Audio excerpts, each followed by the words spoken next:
On dit souvent que l'inflation est une fatalité, que les banques centrales ne peuvent rien y faire. Et si je te disais qu'il y a un pays où l'inflation est presque inexistante, où la banque centrale investit activement sur les marchés financiers avec des stratégies que même toi tu pourrais adapter. Aujourd'hui, on va plonger dans le monde de la Banque nationale suisse, l'institution qui défie toutes les conventions. Je suis Darius, j'ai grandi à Fribourg, j'ai travaillé en finance à Genève et à Zurich et je suis fondateur de e-investing. La BNS, comme on l'appelle, ne fonctionne pas du tout comme les autres banques centrales, par exemple la Fed aux États-Unis ou la BCE en Europe. Ses méthodes de gestion et ses performances sont uniques et les résultats parlent d'eux-mêmes. Alors que l'inflation avait explosé dans beaucoup de pays, atteignant par exemple 6 ou 7% en Pologne et 50% en Turquie sur l'année de 2024, le taux d'inflation en Suisse était autour de 1%. Incroyable, non? Mais comment est-ce possible? Pour comprendre ce miracle économique, il faut d'abord comprendre ce que c'est une banque centrale. En gros, c'est l'institution financière qui contrôle la masse monétaire d'un pays. Elle peut influencer l'économie en ajustant les taux d'intérêt, en régulant la quantité de monnaie en circulation, bref, en jouant sur différents leviers pour assurer la stabilité des prix. Par exemple, la BCE vise une inflation de 2% par an. Mais la BNS fait les choses différemment. Au lieu de simplement imprimer de l'argent et de le laisser circuler, elle investit directement sur les marchés financiers. Elle achète des actions, de l'or, des devises étrangères et bien d'autres actifs. Ça permet à la BNS de constituer des réserves importantes et ensuite d'agir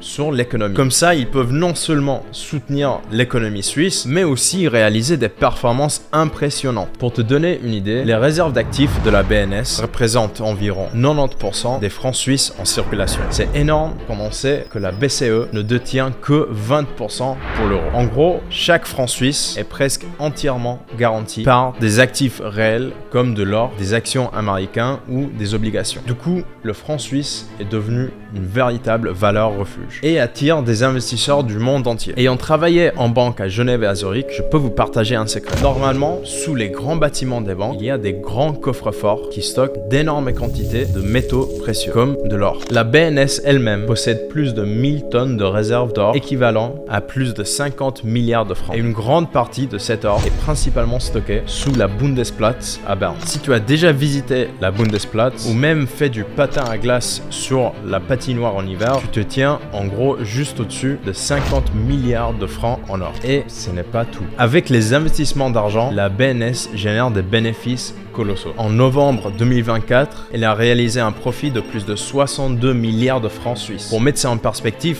c'est plus que le budget annuel de certains pays comme le Luxembourg. Juste en termes de valeur gagnée. Et qui profite de tout cet argent? Eh bien, tout d'abord, l'État suisse, qui est le principal actionnaire de la BNS. C'est une forme d'autofinancement qui renforce encore plus l'économie du pays et évidemment aux francs suisses pour donner cette réputation de valeur refuge. Maintenant, peut-être tu te demandes pourquoi tout ça est positif pour le franc suisse et comment c'est lié avec l'inflation. En effet, tout ça permet à la BNS d'agir d'une manière spéciale sur l'inflation. Normalement, augmenter la masse monétaire devrait faire grimper l'inflation. Mais en investissant l'argent dans des actifs performants, la BNS arrive à équilibrer les effets inflationnistes. Et de plus, en possédant d'importantes réserves, elle peut intervenir rapidement pour stabiliser les prix si nécessaire et aussi nous protéger contre les cracks ou les crises financières. Cette politique a donc un impact sur la valeur du franc suisse. La demande pour la monnaie augmente, ce qui renforce sa valeur sur les marchés internationaux. Sur les 5 dernières années, le franc suisse s'est apprécié de près d'environ 10% par rapport au dollar et de 16% par rapport à l'euro. C'est énorme. Pour les investisseurs qui cherchent à protéger leur capital contre l'inflation, le franc suisse est devenu un choix privilégié. Et c'est aussi une raison pour laquelle les banques privées suisses sont si populaires. D'ailleurs, petite anecdote, lors de la crise financière de 2008, alors que beaucoup de monnaies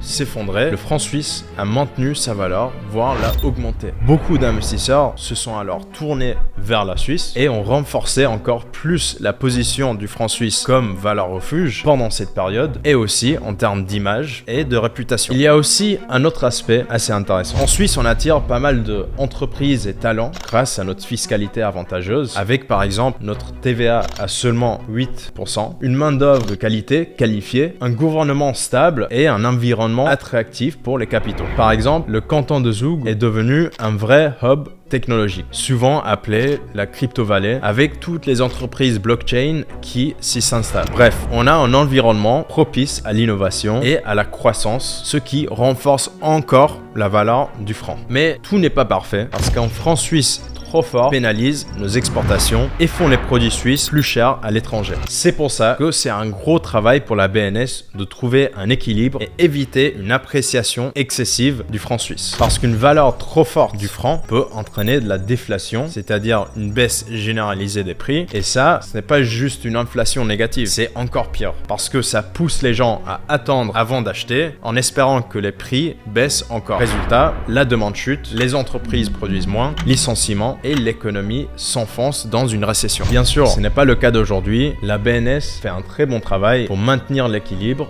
et les chiffres montrent à quel point elle réussit mieux que la plupart d'autres banques centrales. Alors, quels enseignements pouvons-nous tirer de tout ça en tant qu'investisseur individuel? Eh bien, la BNS nous montre que l'investissement sur les marchés financiers est un excellent moyen de lutter contre l'inflation. En investissant dans des actifs réels qui génèrent des performances, on protège non seulement notre capital, mais on le fait aussi fructifier. Ça nous permet non seulement de conserver notre pouvoir d'achat, mais aussi de nous donner plus d'opportunités dans le futur. Les actions, par exemple, ont historiquement offert des performances supérieures à l'inflation. Selon une étude de Jeremy Siegel, sur les 200 dernières années, les actions ont généré un rendement réel moyen de 6-7% par an, bien au-delà de l'inflation. Pour donner un exemple plus concret, si tu avais investi 10 000 francs en 2009, avec une performance de 7-8% sur les 16 ans, ton capital vaudrait plus de 33 000 francs, malgré les crises économiques et la fluctuation du marché. Et sur 30 ans,